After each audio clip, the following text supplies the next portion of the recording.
Garage Gym Specialist here, and we are on episode 4.2. It is a follow-up episode, and it's on my garage.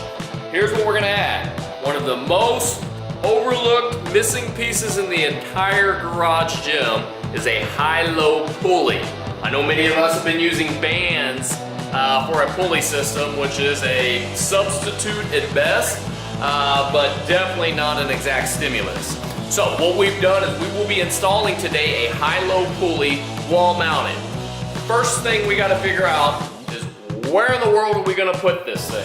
So most of us that already have a garage gym that train on it, we know where we have space, we know where we do not have space. So after evaluating my garage gym, my wife still parks in here, so I definitely have some limitations on what I can and can't put in as far as fixed pieces of equipment. My heart and gut has told me to come over here.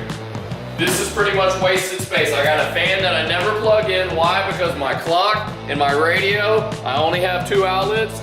Yeah, I could get a surge protector, I could get a converter, but that would make too much sense. We train in the garage because we like that X factor, that outdoor element.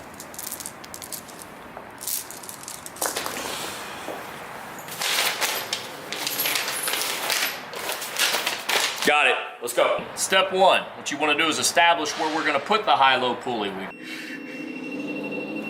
Boom, stud finder, into the wall. Most houses are going to be 16-inch centers from 16 inches off the center. So take a stud finder, boom, found our mark right here, boom. Next step. Step 2, get everything laid out.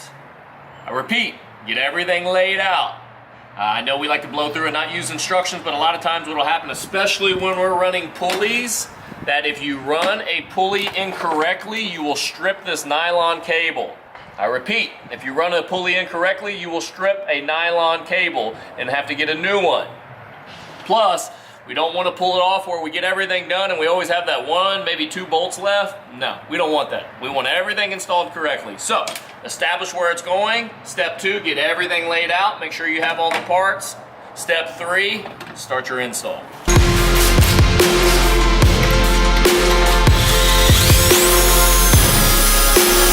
Somos la máquina. Noi siamo la macchina.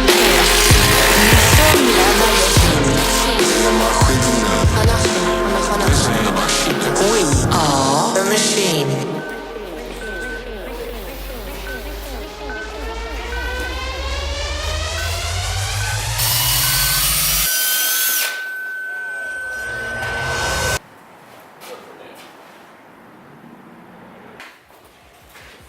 First attempt didn't quite work. We fell a little short. What happened was we needed extra spacers to get past the lip, and we were able to make extra spacers with a drop mat. But guess what? We only have 4-inch wood anchors. We need 6-inch wood anchors. And the kids are home. The wife is home. It's time for dinner.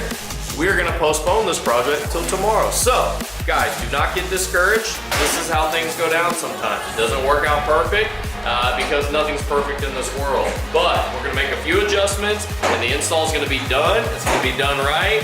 And we're gonna be on that gains train tomorrow. And we're back. So, a few slight modifications. What we ended up doing is we ended up double stacking the stringer in the back, and we had to add some shims to kind of make it to compensate for the uneven wall and the uneven floor. As you guys will realize, there's not a straight, perfectly level floor or straight, perfect wall. They all tend to walk around slightly, and you can really expose that when you try to hook up your wood stringer. So, high-low pulley is now installed. Love it. What it does is it opens up a whole new training arsenal as far as all of my pulls isolations that I was missing. What I was doing is I was using it on the power rack with strength bands. Substitution at best, but I've already played around with it and I'm able to hit so many more things that I was missing before. It's a single stack pulley, comes standard, 150 pounds. I have the option to add another 50-pound stack, which will give me to a full 200 pounds, which I'm gonna probably go ahead and do. Obviously a tricep press down on a rope wouldn't require that, but or for me at least it wouldn't. But what I'm able to do, what I really like here, seated rows. So what I can do,